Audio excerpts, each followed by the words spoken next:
Y'all, what's up? It's Thursday. It's another day. Just wanted to make this video about a lesson that the Lord gave me the other day. And so, y'all, I am the lovely age of 47. I got married early in my life because I felt like I was gonna go to hell, because I was raised in church, y'all, and I was shacking up. And y'all, my brother called my mama one day and told on me. Once he found out I had a man staying in my house, Lord, y'all, he called my mama. And I was grown at the time, y'all, that he called and told on me. What's up, brother? I know you told on me. He told my Mama Bridget got a man living in her house for her and her baby. And my mama called me, y'all, and she hit me with one of those good old sanctified lessons. She said, well, daughter, you can't serve the Lord and hold the devil's hand too. And that just hit me right there. It hit me right there real hard. And I was just like, oh, Lord, I'm going to go to hell.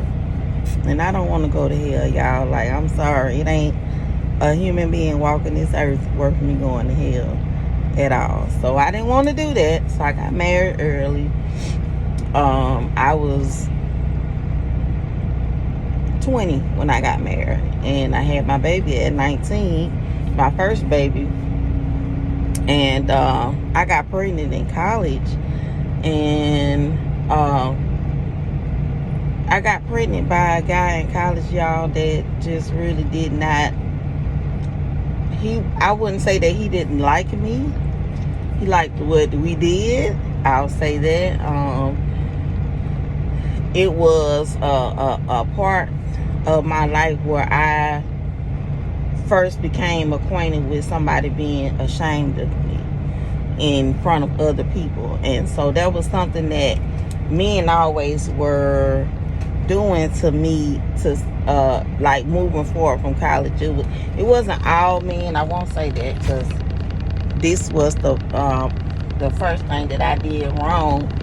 Was I looked over a guy who really liked me a lot, who was kind, and I believe that God put him in my path. But I went another way in college. I wanted to do my own thing because I was trying to run away from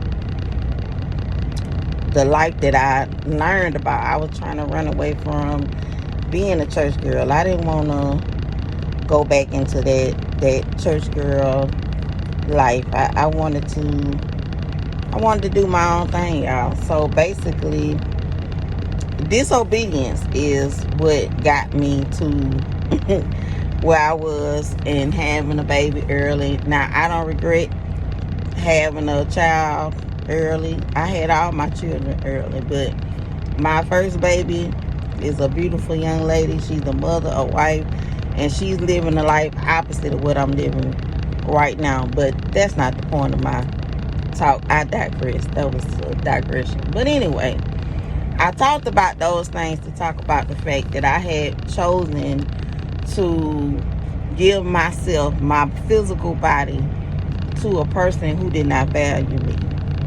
And that was something that I started doing in college. And the way that I would rationalize that was to say, you know, hey, I was doing what felt good to the flesh and what felt good in the moment, as opposed to what was going to feel good in the long run. I wasn't playing the long game. I was playing the right there, right now game. And I did that, y'all, throughout my life.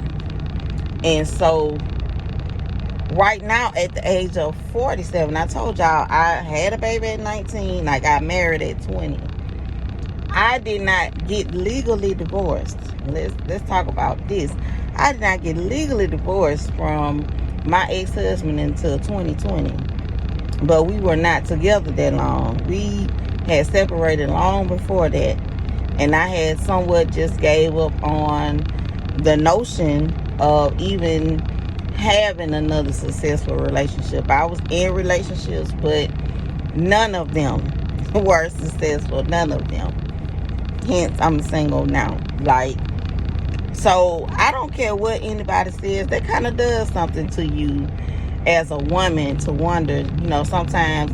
And I know better now because I'm on a healing journey every day of my life to work through things that come up. And it came up to me at the time. A lot of times in my life, it came up to me of what is wrong with me. Like, why am I continuing to have the same problem? And the common denominator was me. It was me who was, first of all, being disobedient to God, and secondly, being disloyal to myself.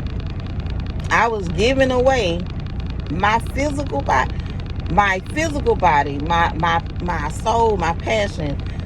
Sex is more than just a physical thing. Sex is a very spiritual act. That's what I believe. You know what I'm saying? And to give your body to somebody repeatedly and they give you nothing in return leaves you more empty than anything in the world. So this is the lesson that God gave me the other day when I was, sitting up thinking about, I'm 47 and I don't want to feel like I gave up complete hope on ever finding a companion that, I won't have to be disloyal to myself to be with. And so God told me to write down the fruit of the Spirit on a piece of paper. And I was like, okay, I found the scripture.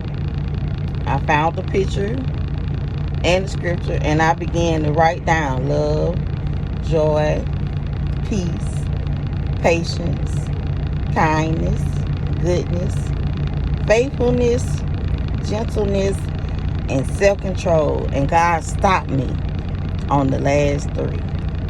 And he said, pay attention to the last three. Faithfulness, gentleness, and self-control.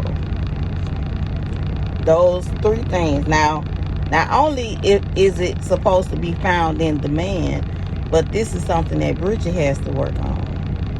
Faithfulness, gentleness, and self-control. If I want to have this fruit of the Spirit given within my relationship, I have to work on those three things: faithfulness, gentleness, and self-control. So me being disloyal to myself was a lack of self-control. I allowed my flesh to dictate what I wanted in the moment instead of doing what was going to benefit me in the long run. I went for a temporary form of gratification, instant gratification, if I may say so. So instead of falling for the instant gratification, now God is saying to me, work on your faithfulness, your gentleness, and your self-control. And guess what? When that is the fruit that I work on, I will be able to attract that. Because now, guess what? I worked on it in me. This is a lesson that I've learned. And shout out to my sister Christelle. This is something that she taught us in the Healing the Inner Child workshop. And she always taught us that people are only a reflection of you. If you keep running into the same type of person, they're only reflecting back to you what's in you. So the fruit of the Spirit is something that, listen, it is the fruit of the Spirit. It's not the fruit of your flesh.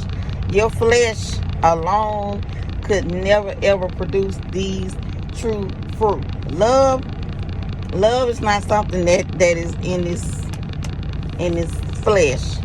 In the flesh, honey, in the flesh, somebody could say they love you and be lying to you just as sure as they looking at you. They could be lying to you.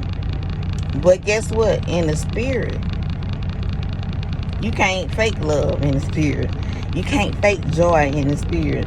You can't fake peace in the spirit. You can't fake patience in the spirit. You cannot fake kindness in the spirit. And you can't fake being good in the spirit. Faithful, gentle, and having self-control. Those are spiritual fruit that help you along your natural journey. And that's something that I definitely wanted to share with y'all.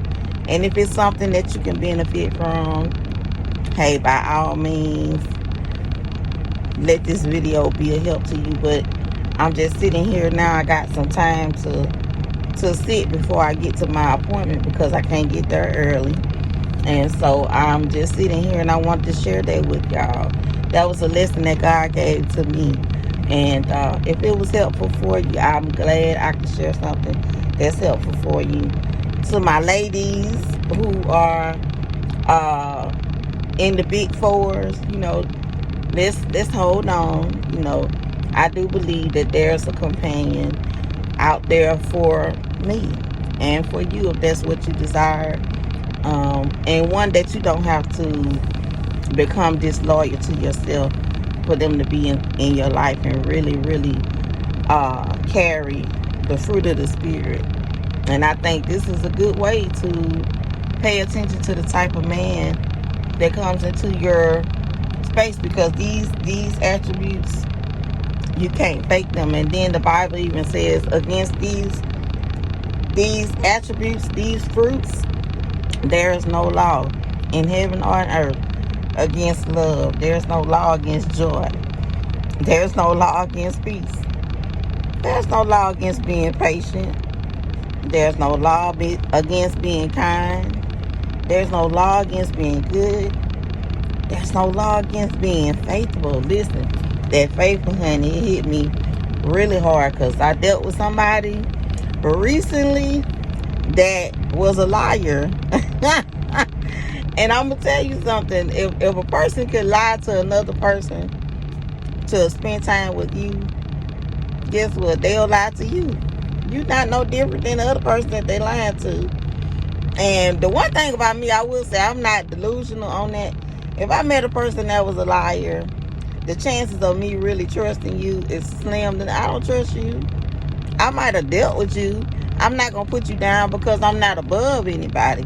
But if I watch you be a man who lies to your girlfriend, your partner, your wife, I don't trust you no farther than I can see you. And I don't trust you when I can see you. So why would I put myself in a permanent position? And I'm asking myself this now. Why would you put yourself in a permanent position to be in fellowship with somebody who is a liar? In your face. Not behind your back. They lying in your face.